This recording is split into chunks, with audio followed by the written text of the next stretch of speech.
Very good morning students. बेटा जैसे कि आप जानते हैं कि हम कॉन्टिन्यूटी का जो अपना बेसिक है वो कंप्लीट कर चुके हैं।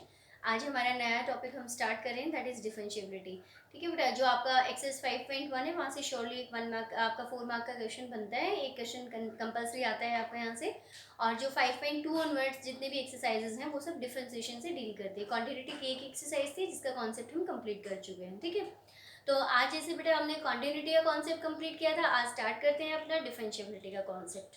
तो देखो बेटा, अब डिफरेंशिएबिलिटी बेसिकली होती क्या है, इसका क्या मीनिंग है, क्या यूज़ है, ये सब बातें आज हम यहाँ पर पढ़ेंगे। ठीक है, 11th स्टैंडर्ड तक बेटा आपने 11th स्टैंडर्ड में आपने पढ़ा होगा। मोस्ट ऑफ द स्टूडेंट्स से जब हम ये पूछते हैं कि डिफरेंशिएशन क्या होता है, तो एक ही वर्ड वो बताते हैं, एक ही पॉइंट बताते हैं, that is d y by d x. ठीक है, और आप 11th स्टैंडर्ड में भी आप कैलकुलेट करते हैं तो आप कोई कहता है कि वाई डैश भी y dash then d y by d x, बस इतना ही बताते हैं। लेकिन एक प्रॉपर डेफिनेशन क्या है, क्योंकि हम जानते हैं कि हमारा जो एग्जाम का पैटर्न है वो थोड़ा चेंज हो गया है। ठीक है, आपकी बार हमारे पास जो बेसिक से जो क्वेश्चंस बनने होते हैं ना वो इंपॉर्टेंट बन जाते हैं। इसलिए हर कॉन्सेप्ट में जो आपकी डेफिनेशन वाला पार्ट है ना, दैट इज इम्पोर्टेंट, क्योंकि डेफिनेशन को किसी भी तरीके से घुमा फिरा के वो आपसे एक क्वेश्चन वहां से बना सकता है और आपके पेपर में आ सकता है।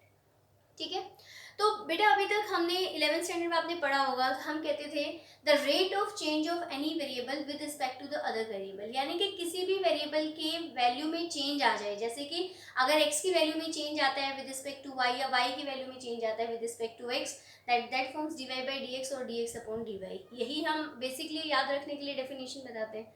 आज मैं कंप्लीटली थ्रू आउट बताती हूँ आपको कि बेसिकली ये डिफरेंशिएबिलिटी है क्या। ठीक है बेटा, देखो हम कब कहेंगे कि फंक्शन डिफरेंशिएशन है, तो उसके लिए आपके पास एक पर्टिकुलर पॉइंट होना चाहिए। जैसे कि आपने कहा था कि लिमिट एग्जिस्ट कब होती है, आप कहेंगे आपने पढ़ा कॉन्टिन्यूस कब होता है, तब इससे पहले हमने पढ़ा लिमिट। अगर लिमिट एग्जिस्ट होती है तो हमने कहा उसी बेसिस पे हमने उसको कॉन्टिन्यूटी की फॉर्म में पढ़ा। अब हम कहते हैं कि फंक्शन कॉन्टिन्यूस है, और वो क्या होगा, अगर हमने अब पढ़ चुके हम फंक्शन हमारा कॉन्टिन्यूस है, अब हमें बताना है कि फंक्शन डिफरेंशिएबल होगा।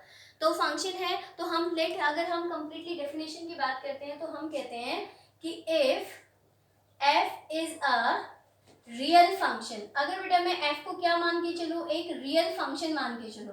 अब मैंने उस दिन भी आपको बताया था कि दो तरीके के फंक्शन होते हैं, एक होता है रियल फंक्शन और एक होता है real valued function.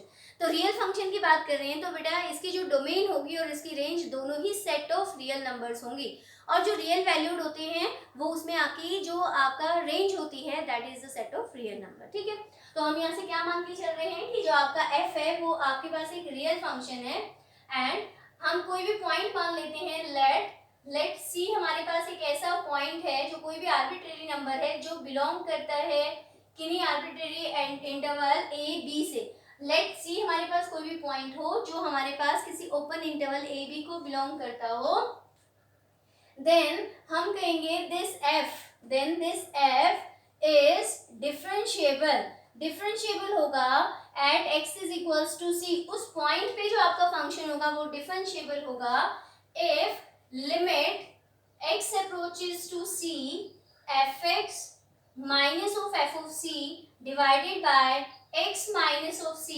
Exist finitely.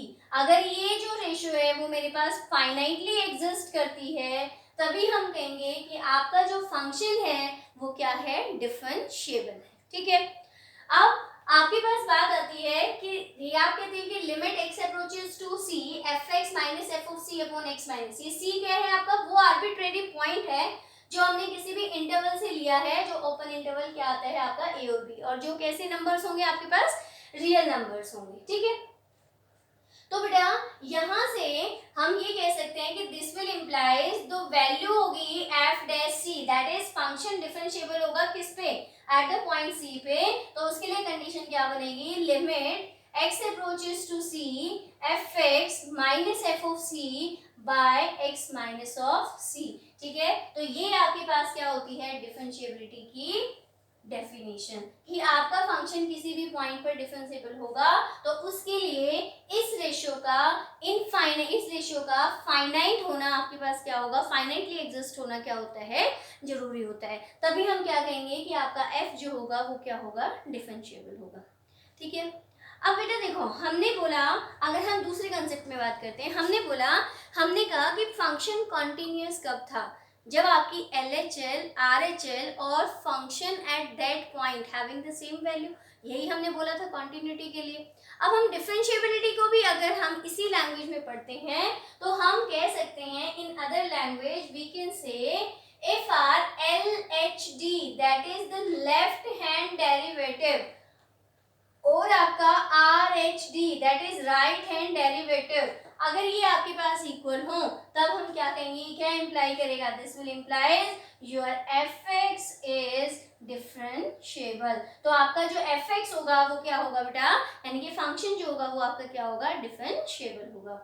अब बात आती है कि ये LHD, अब इस LHD को हम कैसे लिख के चलते हैं, हमारी डेफिनेशन ये है। अब हम अपने LHD लेफ्ट हैंड डेरिवेटिव की बात करते हैं, तो जैसे हमने LHL लिखा था उसी तरीके से हम कहें limit x approaches to c minus, यही होगा, then this fx minus f of c divided by x minus of c is equals to, हम क्या कह सकते हैं इसको, limit as h approaches to 0। अगर हम ये h जो है वो कोई भी एक स्मॉल इंक्रीमेंट या डिक्रीमेंट लेते हैं, तो अगर हम c माइनस की बात कर रहे हैं, in this case this h will be your small decrement, then our function can be changed as f of c minus of h minus f of c upon x minus of c is must equals to limit as x approaches to c plus, then function क्या है आपका, क्या condition होती है, fx minus f of c divided by x minus of c। तो अगर यहाँ से हम h टेंस टू 0 लिखें तो ये आपके पास बन जाएगा f of c plus h minus f of c divided by x minus of c, sorry divided by, यहाँ पर क्या लिखेंगे आप, divided by c minus of h minus of c, और इधर क्या लिखेंगे बेटा, x किस में चेंज हो गया आपका, c plus h minus of c।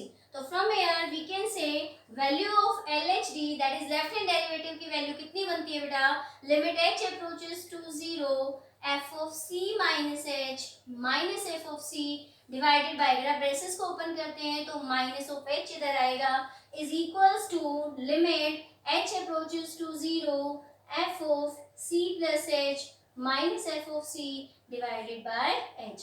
अगर ये LHD आपका RHD के इक्वल आता है तभी हम कहते हैं कि फंक्शन क्या होगा, कॉन्टिन्यूअस, सॉरी डिफरेंशिएबल होगा। ठीक है बेटा, तो ये हमारे पास एक बेसिक डेफिनेशन है कि डिफरेंशिएबिलिटी की, कि हम किस तरीके से कौन सी डेफिनेशन लगाएं, कौन सी डेफिनेशन ये एग्जिस्ट करवाती है कि फंक्शन आपका डिफरेंशिएबल होगा।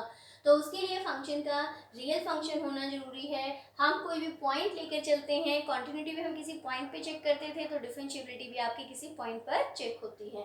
तो हम कहेंगे कि अगर उस पॉइंट पे ये रेशो आपकी एग्जिस्ट कर जाए फाइनाइटली, तो हम कहेंगे कि फंक्शन आपका क्या होगा, डिफरेंशिएबल होगा। ठीक है, other way we can say if our LHD that is our left hand derivative is equals to our right hand derivative, then we can say this function will be continuous, sorry this function will be differentiable, that is limit as x approaches to c minus fx minus f of c upon x minus c। ऐसे लिखेंगे हम, जैसे LHL को लिखते थे इसी तरीके से। आपका वहां पे क्या होता था, LHL fx होता था, यहाँ पर कंप्लीट कंडीशन क्या है आपके पास, fx minus f of c divided by x minus of c। So when we taking the less limit, then we take h as a decrement, and when we take c plus, then we take h as a increment। So if this LHD is equals to RHD, then the function will be differentiable। ठीक है बेटा, so please आप एक बार इसे check कीजिएगा। यहाँ तक I think आपको समझने में कोई प्रॉब्लम नहीं होगी। अब देखिए बेटा, मैं इस चीज़ को आपको ज्योमेट्रिकली समझाती हूँ फिगर के थ्रू कि ये चीज़ क्या है आपके पास। अब हम इसको ज्योमेट्रिकली समझते हैं कि मीनिंग बेसिकली क्या है आपके पास, डेरिवेटिव बेसिकली क्या आपका बोलता है। ये देखिए, अगर बेटा मैं यहाँ पर कोई भी एक कर्व लूँ, ये मान लो कि ये आपका एक्सिस है, ठीक है, इसमें मैं कोई भी कर्व ले लेती हूँ, मान लीजिए ये आपने कोई कर्व ले लिया, क्लियर। अब आप कहेंगे कि फंक्शन डिफरेंशिएबल होगा। लेट मान लीजिए ये पॉइंट सी मान लिया मैंने कि इस पॉइंट सी पर ये आपका जो fx है दैट विल बी डिफरेंशिएबल। तो अगर ये पॉइंट मान लीजिए x है तो इसका जो f एक्सिस पॉइंट होगा दैट इज y पॉइंट होगा वो क्या होगा, f ऑफ c। अब हमें पता है कि अगर हमारे पास फंक्शन एग्जिस्ट होता है यानी कि फंक्शन डिफरेंशिएबल होता है तो उसमें उसका LHD और RHD होना इक्वल जरूरी है। अब हम मानते हैं कि लेट h जो है यहाँ पर c क्या है, c वो पॉइंट है जिस पर हमारा फंक्शन क्या होगा, हमें चेक करना है कि ये फंक्शन इस पे आपका डिफरेंशिएबल है या नहीं।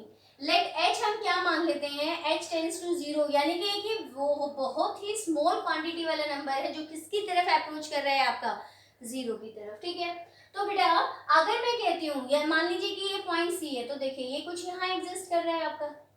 ठीक है, अब मैंने कहा c प्लस एच, तो वो थोड़ा सा आपको पॉइंट यहाँ आएगा। मान लीजिए कि वो अगर ज्योमेट्रिकली यहाँ पर बनता है आपका पॉइंट c प्लस एच, तो उसका y पॉइंट कितना बनेगा, f of c plus H, यही बनेगा बेटा आपके पास। उसी तरीके से हम डिक्रीमेंट की बात कर लेते हैं, तो h टेंड्स टू आपका जो नेगेटिव वाली वैल्यू है दैट इज जो LHD है वो इधर लाई करेगी। लेट वो पॉइंट मैंने यहाँ मान लिया एंड दैट विल बी, अगर ये पॉइंट आपका c माइनस एच होगा तो इसका y पॉइंट क्या होगा बेटा, f of c minus of h। ठीक है, यही बनेगा बेटा आपके पास। अब देखिए एक चीज को यहाँ से ध्यान से देखिएगा। ठीक है, तो ये पॉइंट ये आपका डिक्रीमेंट वाला पॉइंट है, ये आपका इंक्रीमेंट वाला पॉइंट है। क्लियर है, यहाँ तक आपको ग्राफ में कोई प्रॉब्लम है? ठीक है, तो अब हम यहाँ पर अगर बेटा ये बोले, अब मैं यहाँ से अगर मान लो इस पॉइंट को मैं P नाम दे दूं, ये पॉइंट Q है और ये पॉइंट R है। ठीक है, और मैं यहाँ से एक कोड बनाती हूँ, देखिए ये कर्व है और ये आपकी कोड बनेगी PQ।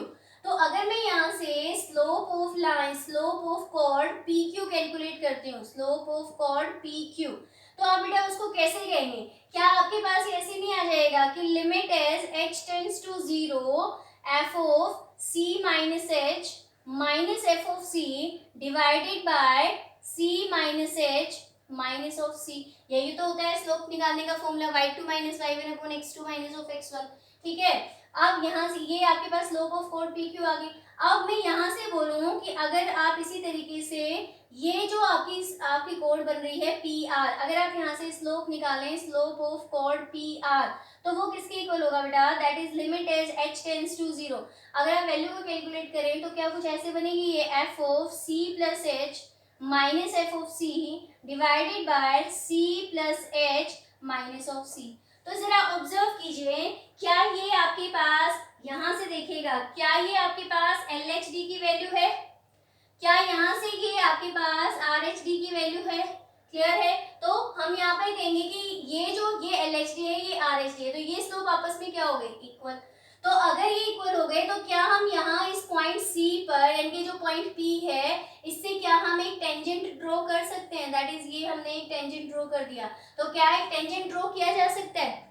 और हमें पता है कि अगर हम इसके लिए टेंजेंट ड्रॉ कर रहे हैं तो टेंजेंट का ग्राफ कैसा होता है बेटा आपका, कॉन्टिन्यूस होगा। यानी कि जो आपके पास हम यहाँ से क्या कंक्लूड कर रहे हैं कि जो डिफरेंशिएशन होता है किसी भी पॉइंट C का, जो differentiation at the point C हमेशा किसी भी पॉइंट पे वो हमेशा क्या देगा, स्लोप ऑफ टेंजेंट। क्या देगा हमें, हमेशा रिजल्ट क्या मिलेगा, स्लोप ऑफ टेंजेंट। और ये ध्यान रखिएगा हर पॉइंट पे आपका जो डिफरेंशिएशन है वो एक पॉइंट पर सिर्फ आपको एक ही स्लोप दे सकते हैं। जैसे यहाँ पर P पॉइंट के लिए हम सिर्फ एक ही स्लोप यहाँ पर सॉरी डिफाइन कर सकते हैं, इसीलिए हम क्या कहेंगे कि आपका जो डिफरेंशिएशन होता है किसी भी पॉइंट किसी भी फंक्शन का at that point is the slope of tangent of the.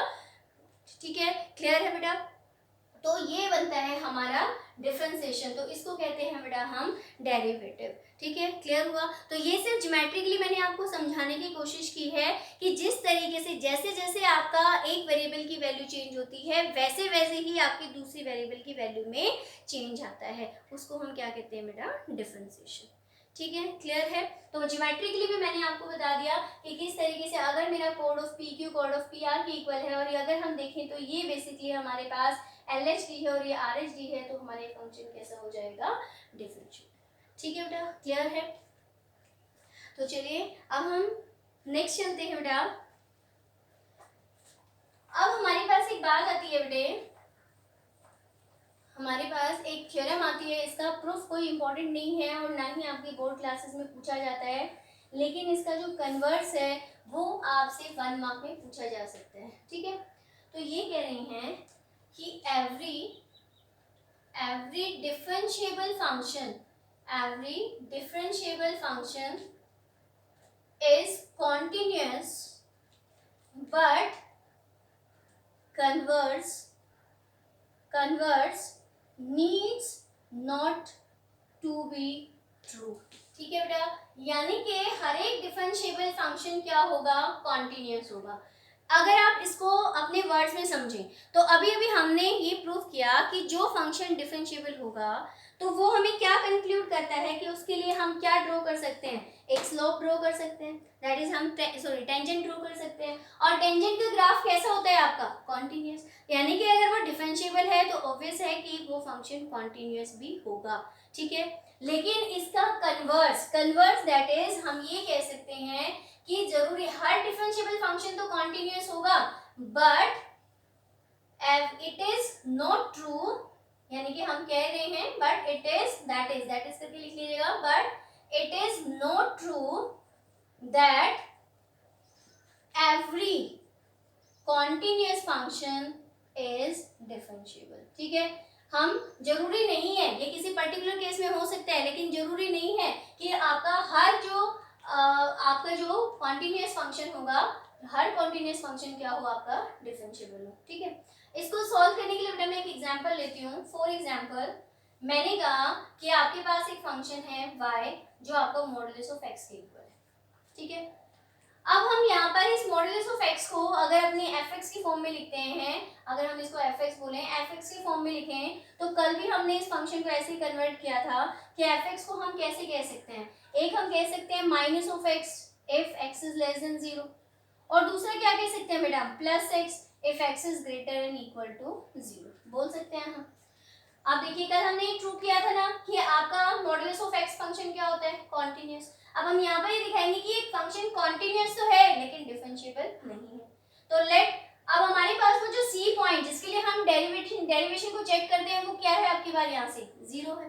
तो लेट हम अगर अपनी LHD को कैलकुलेट करते हैं यहाँ से, तो बेटा limit as x approaches to 0 minus, यही होगा this fx minus f of c divided by x minus of c, यही होता है बेटा। दैट इज अगर हम यहाँ से बात करते हैं तो limit as h approaches to 0, तो जो आपका फंक्शन है वो किस में चेंज हो जाएगा बेटा, माइनस x है, that is c minus of h में चेंज होगा आपके पास ये फंक्शन, ठीक है। That is 0 minus of h में चेंज हो जाएगा। यहाँ पर c क्या है आपका, 0 है, 0 minus of h, minus of क्या कहेंगे बेटा, minus of f of 0 divided bye बेटा क्या कहेंगे, 0 minus of h minus of 0, यही होगा क्योंकि c पॉइंट यहाँ पर क्या है आपका 0 है। तो जरा आप यहाँ से चेक करें तो f of 0 क्या है, 0 पर तो आपका ये तो 0 ही हुआ। अगर माइनस माइनस क्या हो जाएगा बेटा यहाँ से प्लस, दैट इज आपके पास बचेगा limit as h approaches to 0, numerator में बचा माइनस h, डिनोमिनेटर में बचा आपका यहाँ पर बचा प्लस h और डिनोमिनेटर में माइनस ही मैंने यहाँ शिफ्ट कर दिया, कैंसिल आउट करेंगे कितना आएगा, माइनस ऑफ 1, ठीक है। ये जो माइनस है ये डिनोमिनेटर वाला माइनस है ऊपर।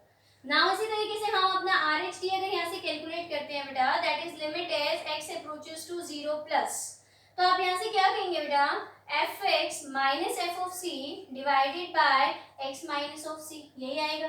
That is limit as h approaches to 0, हम क्या कह सकते हैं बेटा इसको, आपकी बार फंक्शन क्या बनेगा आपका, that is 0 plus h minus of f of 0 divided by 0 plus h minus 0 plus h minus of 0।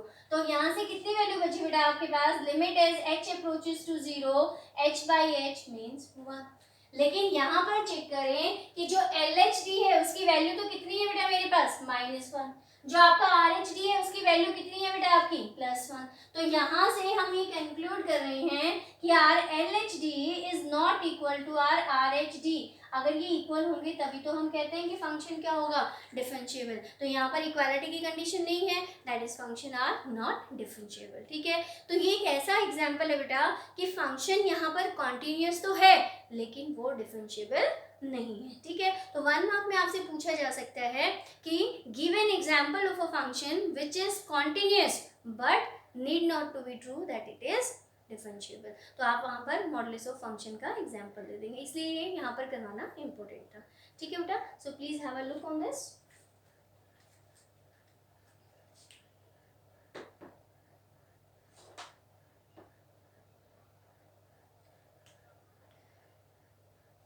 चलिए बेटा, अब हम आते हैं अपना, जिस तरीके से हमने कॉन्टिन्यूटी का भी अलजेब्रा पढ़ा था उसी तरीके से अब हम अपना डिफरेंशिएशन का अलजेब्रा पढ़ते हैं। ठीक है, तो चलिए, नाउ अलजेब्रा ऑफ डिफरेंशिएशन। ठीक है, अब ये क्या कहता है बेटा, फर्स्ट पॉइंट कि d by d x of any function के, ठीक है, इनटू कोई भी आपका फंक्शन हो, के इंटू एक्स या के इंटू एफ एक्स डाल लीजिए, कोई भी हो सकता है यहाँ पर function, k into f x is equals to k into d by d x of f x. यानी कि अगर आपके पास फंक्शन में कोई कांस्टेंट कंप्लीट फंक्शन के साथ एज ए कोफिशिएंट मल्टीप्लाई होकर आया हो, तो हम उसका एज ए कोफिशिएंट बाहर निकाल लेते हैं और फंक्शन का डिफरेंशिएशन कर देते हैं। फॉर एग्जाम्पल, अगर आप लें, अब मैं कहूँ कि आपको डी बाई डी एक्स निकालना है, किसका, 2x² का, तो क्या आप इसको ऐसे नहीं लिख सकते, 2 into d by d x of x²। ठीक है, तो जो कांस्टेंट था वो आपका बाहर आ जाएगा, बिल्कुल सेम फॉर्मेट पे आपका ये क्वेश्चन एग्जाम्पल में सॉल्व होगा। ठीक है, क्लियर है। सेकेंड है बेटा, इसी तरीके से कि अगर आप d by d x of दो फंक्शन, अगर उनकी प्लस या माइनस दो फंक्शन की एग्जिस्ट हो रही हो, that is f x plus minus of g x, तो हम क्या कह सकते हैं बेटा उनको, कि आप उनकी, यानी कि अगर आप यहाँ से कहें कि f x plus minus of g x whole क्या हुआ, d by d x means dash, तो आप उनको अलग अलग, यानी कि आप यहाँ से ये कह सकते हैं कि आप d by d x of f x plus minus of d by d x of g x, और you can say that is f x का whole dash plus minus of g x whole dash, that is आप उनको separately अलग अलग लिख के भी solve कर सकते हैं, डिफरेंशिएशन का कैलकुलेट कर लेते हैं। ठीक है बेटा, अब बात आती है हमारे पास कि डिफरेंशिएशन में कुछ रूल्स होते हैं बेटा, जिनको हमें फॉलो करना होता है। ठीक है, तो बेटा हमारे पास, जैसे कि हमने 11th स्टैंडर्ड में भी हम डिफरेंशिएशन का कुछ पार्ट पढ़ चुके हैं, तो वहाँ पर कुछ फॉर्मूलेज के बारे में आपने पढ़ा होगा, वो फॉर्मूले मैं यहाँ पर मेंशन करने वाली हूँ। कुछ रूल्स पढ़े होंगे, एक आपने पढ़ा होगा बेटा चेन रूल, एक आपने पढ़ा होगा बेटा प्रोडक्ट रूल, और एक आपने पढ़ा होगा बेटा क्वोशिएंट रूल। ठीक है, ये जिसने तीन रूल्स को पढ़ लिया ना, ये सोच लीजिए कंप्लीट डेरिवेटिव उसको आता है।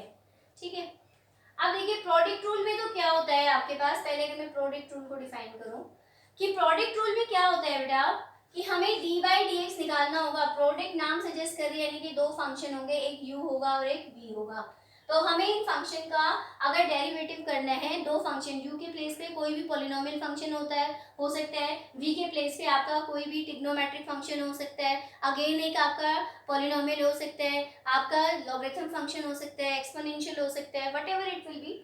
तो अगर हमें इस तरीके से दो फंक्शन आ जाए, तो डेरिवेशन करने के लिए हम एक को फर्स्ट और एक को सेकंड फंक्शन मान लेते हैं बेटा। आप इसमें किसी को भी फर्स्ट किसी को भी सेकंड मान सकते हैं। तो आपका रूल होता है, your first function will be as it is now d by d x of second plus second as it is now d by d x of first. ये आपका रूल होता है, इससे बहुत अच्छे से फैमिलियर होंगे 11th क्लास में। ठीक है, इसके बाद बेटा आता है हमारा क्वोशिएंट रूल। क्वोशिएंट रूल क्या होता है बेटा, that is d by d x. Quotient means आपका फ्रैक्शन फॉर्म में मिलेगा आपको, कोई भी दो आपके फंक्शन होंगे वो u बाई वी फॉर्म में होंगे, तो इनको सॉल्व करने के लिए बेटा हमारे पास एक पर्टिकुलर रूल होता है। वो रूल क्या कहता है आपके पास, कि जो भी फंक्शन आपका डिनोमिनेटर में है उसका आप स्क्वायर कर दीजिए। ठीक है, तो आपने v का क्या कर दिया यहाँ पर स्क्वायर, आप जिसका स्क्वायर किया है दैट इज जो फंक्शन डिनोमिनेटर में है उसी को न्यूमिनेटर में as a first function as it is रखेंगे, that is v as it is. कौन सा फंक्शन बचा है आपका u, तो हम क्या करेंगे बेटा d बाई डी एक्स निकालेंगे, किसका, u का। अब यहाँ पर लगता है बेटा माइनस साइन, अब हमारे किसका डेरिवेटिव हो चुका चुका है u का, अब u को रखेंगे एज इट इज और डी बाई डी एक्स किसका करेंगे हम v का। ये होता है बेटा आपका क्वेश्चन रूल, ठीक है। अब हम आते हैं बेटा अपने चेन रूल पर, जो कि आप ये लगा ये कह सकते हो कि इसके बिना कोई भी आपका क्वेश्चन जो है, अगर वो चेन रूल हर किसी रूल में लगता है, भले ही वो आपका क्वेश्चन हो, भले ही वो आपका प्रोडक्ट हो, ठीक है, हर किसी में आपका ये चेन रूल अप्लाई होता है। अब ये जो चेन रूल है बेटा वो एंगल की फॉर्म में भी आता है और ये आपका पावर की फॉर्म में भी आता है। अब फॉर एग्जाम्पल, इसका बेस्ट एग्जाम्पल हम पहले ये लेके चलते हैं, जो आपकी डिफरेंशिएशन का पहला ही फॉर्मूला बनता है कि d by d x of x raise to the power n. ये है पावर बेस्ड चेन रूल कि हम अगर पावर में क्वेश्चन दे रखा हो तो किस तरीके से उसको डिफरेंशिएट करेंगे। तो ये रूल क्या कहता है बेटा कि सबसे पहले पावर को आगे ले आइए, अगर पावर फॉर्म में है तो पावर को हम आगे ले आए, पावर कितनी थी एन को हम आगे ले आए, और बेस यानी कि जो आपका वेरिएबल है उसको एज इट इज रखिए। पहले एक्स में कोई चेंज नहीं आएगा, चेन रूल हमेशा एक ही चेंज करता है एक टाइम पर, ठीक है। तो हम यहाँ पर पहले पावर में चेंज करें तो सिर्फ हम पावर को देखेंगे, हम एन में ही चेंज करेंगे, अभी एक्स में कोई चेंज नहीं करेंगे, एन एज इट इज। अब एन पावर आगे आ जाएगी, x as it is, power में से एक लेस करना है, कितना बन गया आपका एन माइनस वन। अब पावर में चेंज आ गया। अब हम आते हैं इसके वेरिएबल पे, और वेरिएबल कितना है बेटा आपका एक्स, तो हम यहाँ पर लिखते हैं d by d x of your variable, here variable is x, तो हमारे पास कितना आ जाएगा D by d x of x. और एक बात ये है बेटा कि जब भी हम चेन रूल अप्लाई करते हैं तो इसमें कहीं बीच में प्लस माइनस नहीं आता। जो चेन रूल होता है वो जब तब तक हम फंक्शन को जो है उसमें चेंज करते रहेंगे, लास्ट में आपको वैल्यू 1 मिल जानी चाहिए। दैट इज, जैसे कि हम यहाँ से कहें कि d by d x of x, आपको पता है कि एक्स का डेरिवेटिव क्या होता है 1, क्योंकि ये क्या बन गया D x by d x, cancel होने के बाद कितना आ जाएगा लास्ट में 1। तो जब तक हम अपने फंक्शन को प्रोसीड करते रहेंगे जब तक हमें लास्ट में 1 ना मिल जाए, ठीक है। लेकिन पहले अगर पावर बेस्ड है तो पहले पावर में चेंज, आफ्टर दैट फंक्शन में चेंज, ठीक है। अब यहाँ पर फंक्शन सिंगल एक्स था तो सिंपल हो गया, अगर यहाँ पर साइन भी हो सकता है, यहाँ कोस भी हो सकता है, ठीक है। तो उस तरीके से आप अपने क्वेश्चन के अकॉर्डिंगली अपना चेन रूल अप्लाई करेंगे। तो क्या यहाँ से हम ये कह सकते हैं एन एक्स की पावर एन माइनस वन, यही हमारे पास क्या होता है बेसिक फॉर्मूला, फर्स्ट फॉर्मूला होता है डिफरेंशिएशन का, जो किससे बना है आपका चेन रूल से बना है, ठीक है बेटा। दूसरा होता है बेटा मेरा एंगल बेस्ड, जो एक्सरसाइज में क्वेश्चन आएंगे, जैसे कि आपको कह दूं मैं कि d by d x of, आपको डिफरेंशिएशन करना है कुछ इस तरीके से कि आप यहाँ से कह दें कि एक्स स्क्वायर प्लस 1 और मैंने कहा इसकी पावर 3 दे दी, ठीक है। अभी हमें इससे पहले वाले क्वेश्चन में क्या था एक्स था, तो अभी ये देखिए कि अगर मेरे को इस तरीके का क्वेश्चन यहाँ से मिल जाता है तो मैं क्या करूँगी, ठीक है। यहाँ पर तो सीधा मेरा क्या आ गया था एक्स आ गया था, क्योंकि पावर में चेंज हो चुका था। अब ये देखिए पहले आपने इस x की पावर नहीं देखनी है, पहले ये कंप्लीट देखिए इसकी पावर कितनी है 3। तो जब आप इसका डेरिवेशन करेंगे, दैट इज जब आप इसका dy बाई डी एक्स करेंगे तो पहले पावर को 3 को आगे लेके आएंगे, अभी पावर में ही चेंज करना है, दैट इज अभी आप इस एक्स स्क्वायर प्लस 1 में कोई चेंज नहीं करेंगे, ठीक है। और यहाँ पर वैल्यू कितनी बन जाएगी आपकी, पावर कितनी बन जाएगी 2, ओके। नाउ अब हम क्या करेंगे बेटा d बाई डी एक्स किसका करेंगे अब की बार, अब इस फंक्शन का, दैट इज फंक्शन कितना है बेटा आपका एक्स स्क्वायर प्लस 1। तो अब ये जो टर्म है ये तो आपकी एज इट इज रहेगी, हमेशा लिखी जाएगी, इसमें कोई चेंज नहीं आएगा, 3 इंटू एक्स स्क्वायर प्लस 1 का होल स्क्वायर। अब इसका डी बाई डी एक्स करना है तो देखिए यहाँ पर x अगेन पावर आ गई, तो हम दोबारा से क्या अप्लाई करेंगे यहाँ पर चेन रूल। अब आप इसका डी बाई डी एक्स कर रहे हैं तो देखो अभी मैंने यहाँ अलजेब्रा में बताया कि अगर आपके पास दो फंक्शन प्लस या माइनस है तो आप उनका अलग अलग डिफरेंशिएशन कर सकते हैं। तो यहाँ से देखें एक पॉलिनोमियल फंक्शन और एक कांस्टेंट फंक्शन है, और हमें पता है कांस्टेंट फंक्शन का डेरिवेशन क्या होता है 0 होता है, क्योंकि यहाँ पर विद रिस्पेक्ट टू x और x के लिए कोई वैल्यू ही नहीं है, यहाँ पर कांस्टेंट है इसलिए 0 हो जाएगा। अब हमें सिर्फ किसका डी बाई डी एक्स करना है, दैट इज किसका डी बाई डी एक्स बाकी रह गया आपका, क्योंकि आप इसको ऐसे लिखेंगे D by d x of x square plus D by d x of 1, 1 का 0 हो गया तो कितना बाकी रह गया D by d x of x square, ठीक है। तो अब देखिए तो ये बना 3 इंटू एक्स स्क्वायर प्लस 1, इसमें अगेन आप चेन रूल अप्लाई करते हैं तो पहले पावर देखिए 2 है आगे आ जाएगी, पावर में से एक क्या हो जाएगा माइनस, अब क्या लिखेंगे d by d x of x, अब बन गया ना dx बाई डी एक्स 1, तो फाइनली आपका आंसर कितना आ जाएगा 6x into x square plus 1, ये आपका क्या बनेगा dy बाई डी एक्स, ठीक है। तो इस तरीके से बेटा ये चेन रूल पढ़ना होता है, ठीक है। अब आपके पास ये जो है चेन रूल पावर में भी आता है, और ये चेन रूल जो है आपका एक जैसे कि आपका कोई एंगल की फॉर्म हो, जैसे sine of log x, sine of x square plus 1, cos of x square plus 1, इस तरीके से भी ये आपकी इक्वेशन में चेन रूल को हम अप्लाई करते हैं। ठीक है बेटा, अब हम चलते हैं, कुछ हमारे इंपॉर्टेंट रिजल्ट्स हैं, कुछ हमारे रूल्स हैं डिफरेंशिएशन में जो हमें यूज करने होते हैं अपनी क्वेश्चंस को सॉल्व करने के लिए। तो कुछ बेसिक फॉर्मूलाज हैं, वो फॉर्मूलेज मैं यहाँ पर लिस्ट कर देती हूँ ताकि हमारा डिफरेंशिएशन का कंप्लीट कॉन्सेप्ट यहाँ से फिनिश हो जाए। ठीक है, फिर हम उस पर बेस्ड अपनी एक्सरसाइज चेक करेंगे। तो देखिए हमारे फर्स्ट फॉर्मूला क्या कहता है बेटा, हमारा फॉर्मूलेज है ये फॉर्मूलाज। फर्स्ट अभी हमने डिस्कस किया कि d by d x of x की पावर एन क्या होता है बेटा, एन एक्स की पावर एन माइनस 1, यही होता है। सेकेंड बेटा, अगर आप डी बाई डी एक्स, अभी हमने अभी भी पढ़ा है कि d by d x of x अगर आप करते हैं तो उसकी वैल्यू कितनी बनती है बेटा, 1। और अगर आप बेटा d by d x of करते हैं y, तो ये क्या बनता है बेटा, d y by d x, जिसको हम क्या कहते हैं, डिफरेंशिएशन। ठीक है बेटा, नेक्स्ट आपके पास बनता है बेटा कुछ ट्रिग्नोमेट्रिक टर्म्स होती है हमारे पास, जैसे कि d by d x of, अगर आप साइन एक्स का डेरिवेटिव करेंगे तो साइन का डेरिवेटिव क्या होता है, कॉस। ये बाय फर्स्ट प्रिंसिपल मेथड हम 11th क्लास में सॉल्व कर चुके हैं कि इनका साइन एक्स का डेरिवेटिव कैसे कॉस एक्स होता है। ठीक है, आप एक बार वहां से रिवाइज कर लीजिएगा। ठीक है, आपको यहाँ पर सिर्फ बेसिक फॉर्मूलाज याद रखने हैं। Now d by d x of, अब हम आते हैं बेटा कॉस एक्स पे। कॉस एक्स का डेरिवेटिव क्या होता है बेटा, माइनस ऑफ साइन एक्स। इसके बाद बेटा हम आते हैं d by d x of tangent x. Ten x का डेरिवेटिव होता है बेटा सीकेंट स्क्वायर एक्स। इसके बाद बेटा हम आते हैं d by d x of cosecant x. Now differentiation of cosecant is minus of cosecant into cot. ठीक है बेटा, नाउ नेक्स्ट बेटा हमारे पास बनता है d by d x of secant x and that is equals to secant x tan x। ये कुछ formulas हैं जो आपको याद रखने हैं। नेक्स्ट बेटा आपका आता है d by d x of cot x. अगर आप कॉट की बात करते हैं that formula is minus of cosecant square x. ठीक है बेटा, अब हमारे पास कुछ एक्सपोनेंशियल फंक्शन भी आएंगे। जब आपका ये आएगा तो मैं इसको रिफाइन करूंगी वहां पर कि d by d x of formula आप डायरेक्ट याद रखेंगे exponential e raise to the power x. ठीक है, तो एक्सपोनेंशियल फंक्शन का डेरिवेटिव हमेशा ही क्या होता है बेटा, सेम होता है, that is d by d x of e की power x is again e raise to the power x. Next बेटा अगर आपके पास लॉगरिथम फंक्शन की बात हो that is d by d x of log x, तो एलओजी फंक्शन क्या करते हैं बेटा कि जो भी आपका वेरिएबल होता है उसको क्या करते हैं, 1 अपॉन करते हैं व्हेन इट इज डिफरेंशिएटेड। ठीक है, जब इसको डिफरेंशिएट किया जाता है तो वो अपने वेरिएबल फंक्शन को क्या करते हैं, जो अपना वेरिएबल है उसको क्या करते हैं, 1 अपॉन बनाते हैं। Therefore differentiation of log x is 1 by x। ठीक है बेटा, तो बेटा ये कुछ बेसिक फॉर्मूलाज हैं। इसके बाद हमारे कुछ इनवर्स फॉर्मूलाज आ जाते हैं। तो इनवर्स फॉर्मूले देखिए, 3 इनवर्स फॉर्मूलाज जो है बेटा वो आपको याद रखने हैं। That is d by d x of sine inverse x. अगर हमें साइन इनवर्स फंक्शन का डेरिवेशन निकालना हो तो फॉर्मूला होता है बेटा 1 upon root of 1 minus of x square.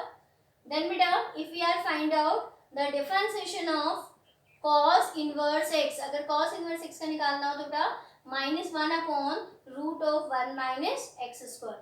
and अगर हमें निकालना बेटा d by dx of tan inverse x, अगर tan inverse x का फॉर्मूला है तो ये होगा बेटा 1 upon 1 plus x square। तो ये कुछ आपके बेसिक फॉर्मूलाज, कुछ बेसिक रूल्स है बेटा जिनको हमें डिफरेंशिएशन में कंप्लीट करना है। तो बेटा ये था आपका कंप्लीट बेसिक डिफरेंशिएशन से रिलेटेड जो आज हमने यहाँ पर डिस्कस किया है। ठीक है बेटा, अब इस पे बेस्ड जो आपकी एक्सरसाइजेस हैं उनको हम फर्दर क्लास में अपना स्टार्ट करेंगे।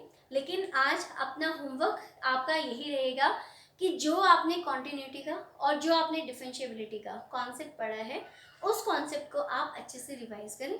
कोई भी प्रॉब्लम है तो आप उसके रिगार्डिंग मुझसे कॉल करके या फिर व्हाट्सएप पे या फिर कमेंट करके किसी भी तरीके से जो भी आपके लिए कन्वीनियंट हो उसके अकॉर्डिंगली आप जो है अपना डाउट क्लियर कर सकते हैं। लेकिन बच्चे आपका डाउट किसी भी केस में नहीं रहना चाहिए। ठीक है, क्लियर है? तो आज आप अपना इस बेसिक को पढ़िएगा ये बेसिक सुनना बहुत ज़रूरी है। कुछ स्टूडेंट ऐसे होते हैं जो सोचते हैं कि बेसिक की वीडियो है तो देखना इंपॉर्टेंट नहीं है, लेकिन मैं आपको ये बता रही हूँ कि अब जो कमिंग आपके एग्जाम्स होंगे उनके लिए आपका बेसिक ही बहुत इंपॉर्टेंट बनता है, क्योंकि 20 मार्क्स कम नहीं होते हैं बेटा। 1 मार्क के जितने भी क्वेश्चंस बनते हैं वो सब क्वेश्चन आपके बेसिक से बनेंगे, तो हर चैप्टर का बेसिक अब आपके लिए बहुत इंपॉर्टेंट है।